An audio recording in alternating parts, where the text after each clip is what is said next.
Good morning, I'm Mrs. Shannon. This is cycle 3, week 14. I'm trying to get ahead a little bit, so I hope that's helpful for you guys.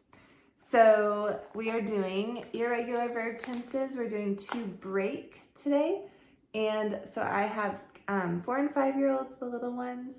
So I like them to have some writing practice. So I made these books for each of them. We do this at the beginning each week. First, I'm going to have them write to break on their horizontal line.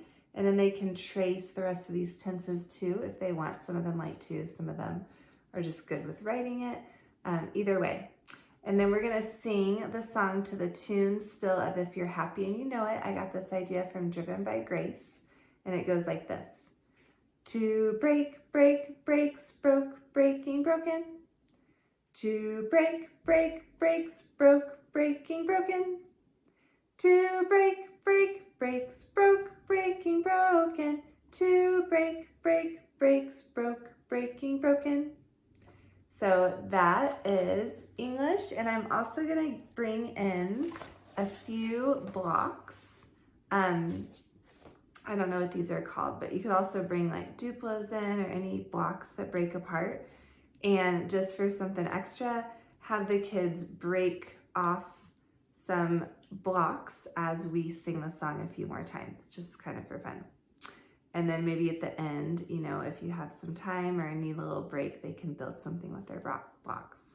So that is what I'm gonna do for English. And also, sorry, I keep forgetting, I have stickers that I give the kids each week when we're done with the English part, because I've decorated the front of their books with their names.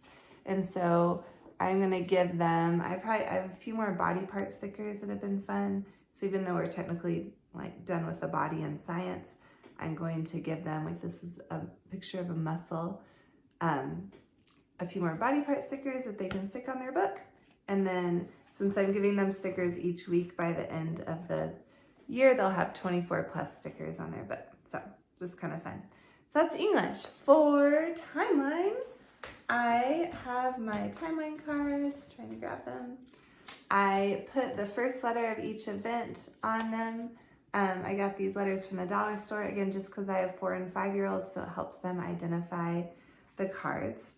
So what I'm going to do is give 1 or 2 cards to each kid, and I'm going to have one kid go outside of the room, and then I'm going to choose, so they can't, you know, hear what we're doing inside the room, just for a second. And then another kid hide 1 or 2 timeline cards, depending on how many they had in their hand, depending on how many kids I have in my class. I have kind of a small class, so I might give them some kids 2. So I'm going to have the kid that I chose hide those somewhere in the room, so everybody in the room knows where they're hidden except the kid that's outside of the room. Then we're going to say, okay, come on in once they're hidden, to the kid who's outside the room. And we're going to sing the timeline song really loud if he or she gets closer to where they're hidden, or get quieter if he or she gets farther away. I did this a couple weeks ago and they just loved it. Now, obviously they don't really know the timeline song, or a lot of them don't. So I will be like the main singer, but then hopefully they'll kind of start to join along with me as we do this a few times. So again, if they're far away, like I would start with Columbus sails to the Caribbean. And if they're getting closer, BN.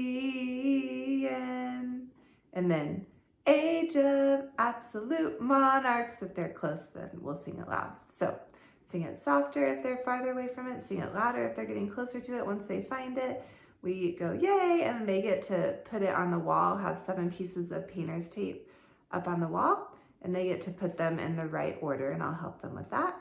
And then we switch. So another kid goes out, and then another kid gets to hide the cards that I gave him or her. And then we'll do it again. And then once the kid finds them, then they'll put them on the wall in the right order, which I'll help them with. And then we'll do it again. So once we put all the timeline cards on the wall, then I'll have the kids come stand under a timeline card, and we'll go over the motions together. So as they're standing there. So for the motions this week, first we'll do Columbus sails to the Caribbean. So Columbus sails to the Caribbean. So make like a ship. Actually, you can kind of make it like that, just like the Phoenicians. So Columbus sails to the Caribbean.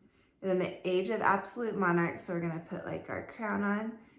Age of absolute monarchs. And then you can say circa 1500 to circa 1800. And then Protestant Reformation. So we're gonna make a P and then make R's and go like that for change. So Protestant Reformation. And then Spanish conquistadors. So I'm gonna go like this for the hooks on the Spanish coat and connect them. So Spanish conquistadors in the Americas. So I'm gonna conquer for conquistadors. And then Calvin's Institutes. So I'm gonna tap my head like that and clasp my hands of the Christian religion, just like Jesus the Messiah. We're gonna do this. And then Council of Trent. So we're gonna make our R's again, or I'm sorry, C for, because Catholic, for the Council of Trent. C, and then for change, Reformation. So Council of Trent, and then Baroque period of the arts, we're gonna go like this. Okay, so I'll do it one more time to kind of the tune. So Columbus sails to the Caribbean. Age of absolute monarchs, circa 1500 to circa 1800. Protestant Reformation, Spanish conquistadors in the Americas. Calvin's Institutes of the Christian Religion. Council of Trent. Baroque period of the arts. Okay, so that is timeline. So for geography this week, we are going to do Northwest Mountains, and we are going to keep singing the song to the tune She'll Be Coming Around the Mountain that we started in week 11 when we started mountains. So this week specifically, we're going to talk about Cascade Mountains that I circled here, and then Mount Rainier, Mount St. Helens, and Denali. And I have this little eraser as ice cream because Alaska is known for having really good ice cream even though it's cold. So I'm going to sing the whole song, and then when we get to our week's mountains, I will point to it with my eraser. Also, to prep for class, I'm gonna have like these mountains circled and these are mountains highlighted, but I'm not gonna have the United States outlined. I just did that because I've been having my kids outline the United States each week on their own when we do this. And I was gonna stop, but they've been asking to keep doing it. So it's great practice to get a good idea of the shape of the United States, and it helps them kind of review the states as they trace it. So it's great if your kids want to do it. All right, so I'm going to start at week 11 with Northern Appalachian Mountains.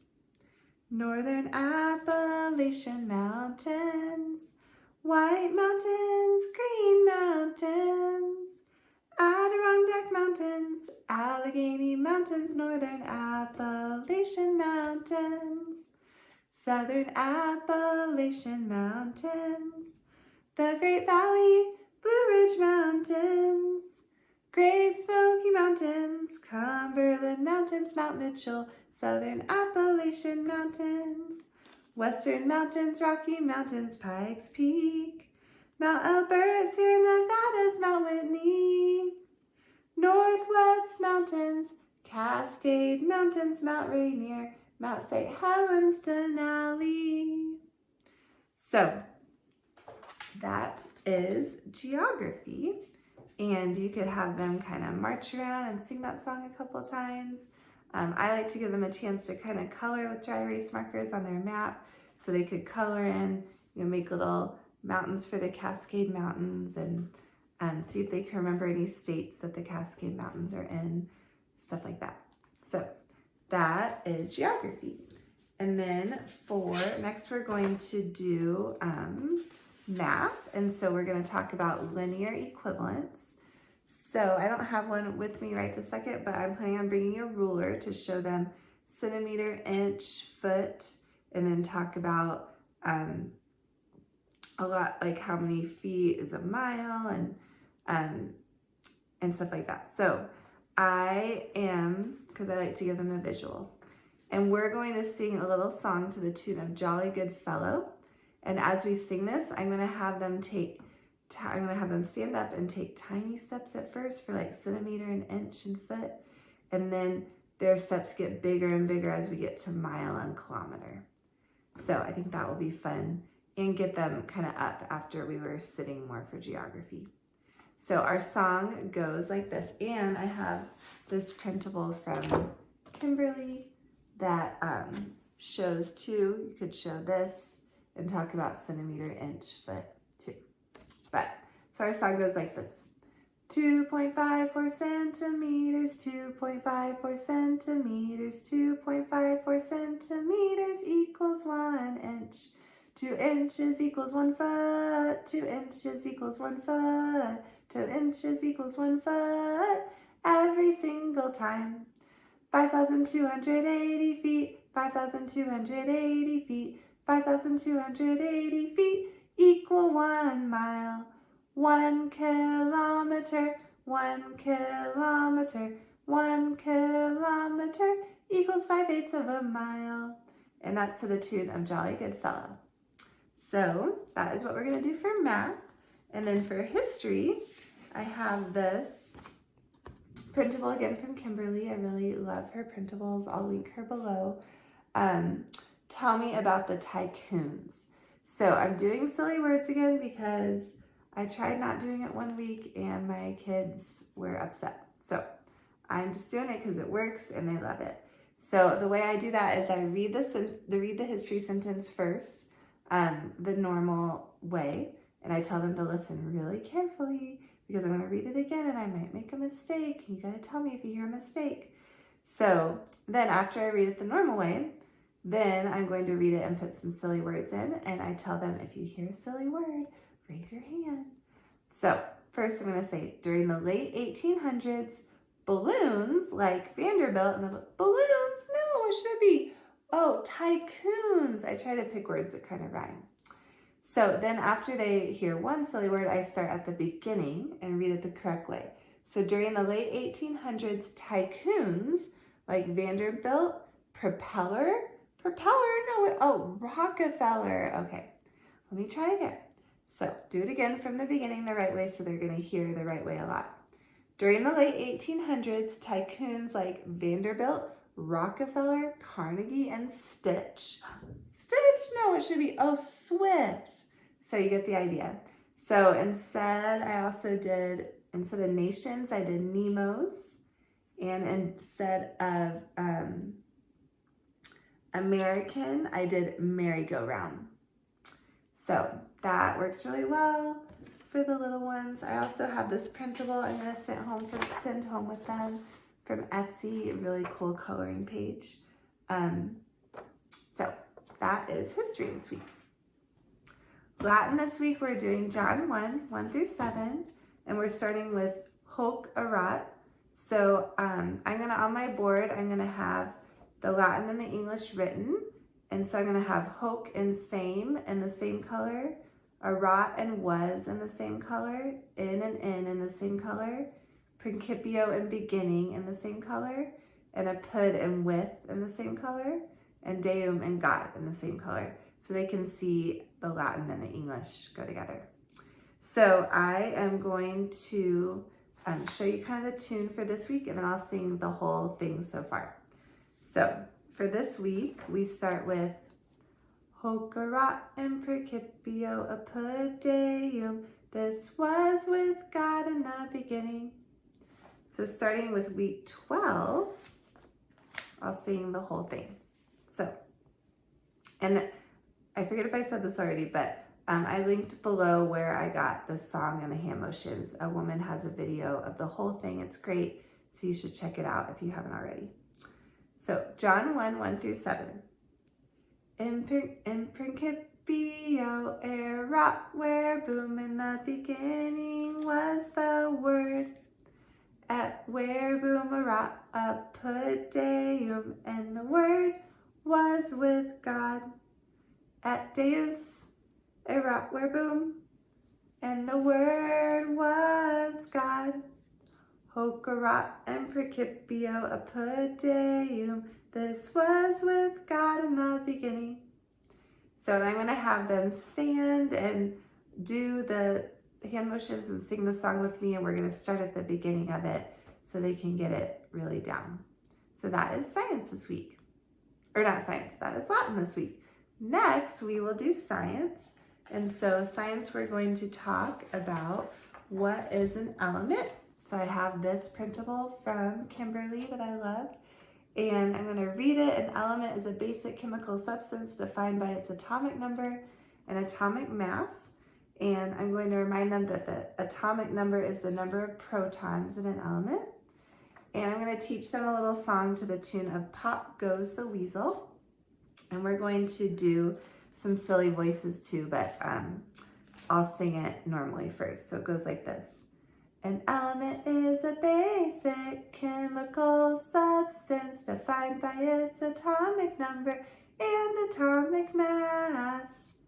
So, some silly voices I have are, I just put some silly voices on these popsicle sticks. So like hold your nose or mouth closed or excited.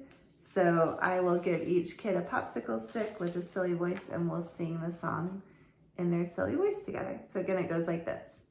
An element is a basic chemical substance defined by its atomic number and atomic mass, to the tune of Pop Goes the Weasel. So after that, for presentations, I'm really excited about this. I'm going to have my kids pretend to be one of the tycoons.